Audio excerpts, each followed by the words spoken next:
গতকাল রাতে আগ্নেয়াস্ত্র গুলি সহ 4 দুষ্কৃতীকে গ্রেপ্তার করল নাদনঘাট থানার পুলিশ। ধৃতদের আজ রবিবার তোলা হলো কাল্লা আদালতে। ধৃতরা হলো গৌর দাস, রাহুল দাস, সুজয় মল্লিক এবং সুব্রত দাস ওরফে ছোট্ট। গৌর এবং রাহুল সম্পর্কে বাবা এবং ছেলে। এদের বাড়ি নদিয়া জেলার নাকাশিপাড়া থানার পশ্চিম জগদানন্দপুরে।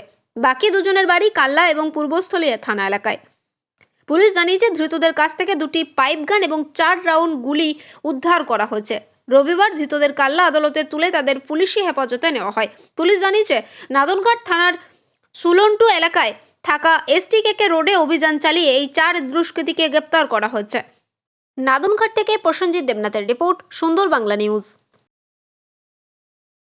সুরধ্বনি সঙ্গীত মহাবিদ্যালয় এই প্রতিষ্ঠানে সকল রকমের সঙ্গীত, গিটার, নৃত্য, ছবি আঁকা শেখানো হয়। নামী এবং অভিজ্ঞ শিক্ষক শিক্ষিকাগণ এখানে ক্লাস নেন।